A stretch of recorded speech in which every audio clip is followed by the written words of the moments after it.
Chapter 3 understanding quadrilaterals, है ना। तो इंट्रोडक्शन चल रहा था, कल भी हमने इंट्रोडक्शन देखा। इंट्रोडक्शन में हमने क्लासिफिकेशन ऑफ पॉलीगन्स देखा, है ना, कर्व देखा, ठीक है, ये सब पढ़ा। आज हम पढ़ेंगे डायगोनल्स, है ना। तो डायगोनल्स के बारे में तो आप पहले से जानते होंगे, प्रीवियस क्लासेस में आपने पढ़ रखा है। डायगोनल्स जो हैं वो क्या होते हैं? Diagonal is a line segment connecting to non consecutive vertices of a polygon. Diagonal क्या होता है?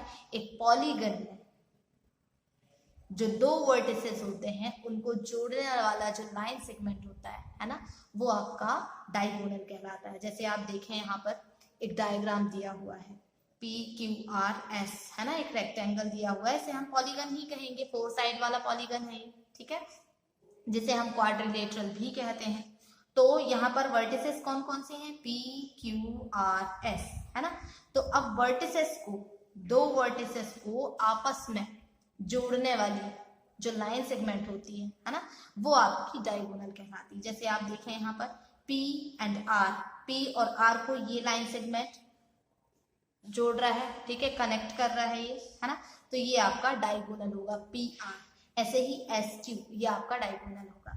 सेकेंड डायग्राम में आप देखें, यहाँ पर आपको 1 2 3 4 5 एक पेंटागन दिया हुआ है, ठीक है।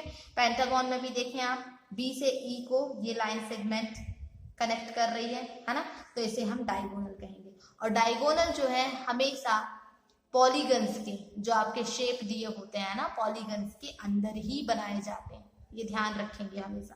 डायगोनल अंदर की तरफ ही होते हैं। तो यहाँ देखें AC डायगोनल है आपका, EB ये भी डायगोनल है, AD DB ये सब क्या है? यहाँ पर डायगोनल है।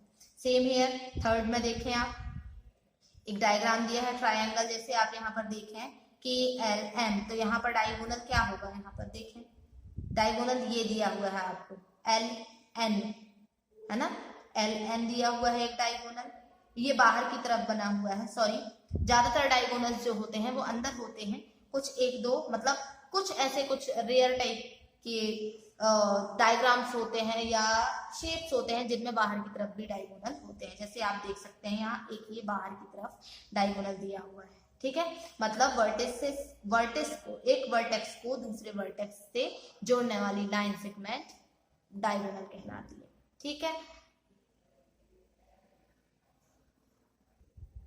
आप इसे एक्सटीरियर डायगोनल भी कह सकते हैं, एक्सटीरियर बाहर की तरफ बना हुआ।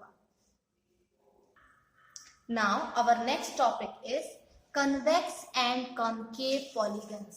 Polygons तो आपने पढ़ा, अब convex and concave polygons, तो इसमें भी आप डिफरेंस देख लें। यहाँ देखें कुछ पॉलीगन्स आपको दिए हुए हैं, ठीक है, ये यहाँ नीचे लिखा हुआ है कन्वेक्स पॉलीगन्स और ये दिया हुआ है कनकेव पॉलीगन, ठीक है, दिया हुआ है।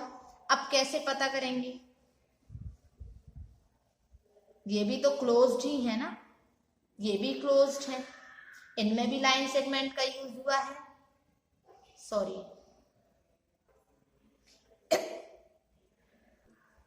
इनमें भी लाइन सेगमेंट का यूज हुआ है, इनमें भी लाइन सेगमेंट का यूज हुआ है ना। तो आप देखें कन्वेक्स पॉलीगन जो होंगे उनमें अंदर की तरफ डायगोनल्स बनेंगे, ठीक है, ये आप ध्यान रखना। कैसे आप पहचानेंगे? अगर आपको शेप दिया हो और फिर बताया जाए कि, पूछा जाए कि ये कन्वेक्स पॉलीगन्स हैं या कनकेव पॉलीगन्स हैं, तो आप कैसे आइडेंटिफाई करेंगे, है ना।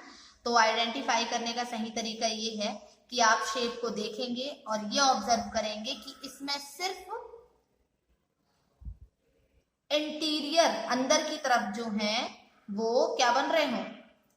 डायगोनल्स बन रहे हैं, है ना, बाहर की तरफ डायगोनल्स ना बन रहे हो, ठीक है। आप देख सकते हैं इनमें सब में अंदर की तरफ ही डायगोनल बनेंगे, बाहर की तरफ डायगोनल नहीं बनेंगे, तो ये आपके कन्वेक्स पॉलीगन कहलाएंगे, ठीक है। और जिनमें अंदर बाहर दोनों में डायगोनल बन रहे हैं, ठीक है, वैसे तो इनमें अंदर कोई डायगोनल मुझे दिख नहीं रहा है ना, यहाँ पर है बहुत से, कुछ में है एक दो डायगोनल्स बने हुए हैं, पर एक्सटीरियर के साथ साथ इंटीरियर डायगोनल्स भी बन रहे हो तो वो कॉनकेव पॉलीगन्स कहलाते हैं। ठीक है, ये समझ में आया आप लोगों को। कनकेव पॉलीगन में अंदर और बाहर दोनों में डायगोनल बनते हैं, ये ध्यान रखिएगा। और कन्वेक्स पॉलीगन में सिर्फ अंदर की ओर ही डायगोनल बनते हैं। तो ये आप आसानी से इसको आइडेंटिफाई कर सकते हैं कि कौन सा आपका कनकेव पॉलीगन है और कौन सा कॉन्वेक्स पॉलीगन है। ठीक है, अब आता है regular and irregular polygons. So A regular polygon is both equiangular and equilateral. एक रेगुलर पॉलीगन जो होता है वो इक्विएंगुलर भी होता है और इक्विलेटरल भी होता है। इक्विएंगुलर का मतलब होता है कि उस पॉलीगन के सारे एंगल इक्वल होंगे, और इक्विलेटरल मतलब उस पॉलीगन के सारे साइड्स इक्वल होंगे। ठीक है, तो वो रेगुलर पॉलीगन कहलाता है। फॉर एग्जाम्पल आपका स्क्वायर में आप देखेंगे सारे एंगल्स 90 डिग्री के होते हैं और सारे जो साइड्स होते हैं वो इक्वल होते हैं। ऐसे ही इक्विलेटरल ट्रायंगल देखें आप, उसमें भी ऑल 3 साइड्स इक्वल होते हैं और तीनों एंगल्स जो हैं इक्वल होते हैं। ठीक है, 60 डिग्री के, है ना। तो ये रेगुलर पॉलीगन कहलाते हैं। ओके, अब रेक्टेंगल यहाँ पर वही बताया गया है, देखें। अब नेक्स्ट बोल रहा है कि a rectangle is equiangular but not equilateral. Rectangle जो है आप देखें, रेक्टेंगल इनमें एंगल इक्वल होते हैं। चारों एंगल जो है ऑल 4 एंगल्स आर 90 डिग्री, है ना।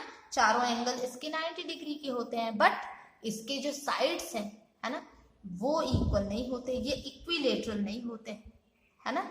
तो इसीलिए ये इर्रेगुलर पॉलीगन कहलाता है। ठीक है, सो आई होप आप लोगों को ये समझ में आया होगा कि कन्वेक्स और कनकेव पॉलीगन्स क्या होते हैं और रेगुलर और इर्रेगुलर पॉलीगन क्या होते हैं। ठीक है,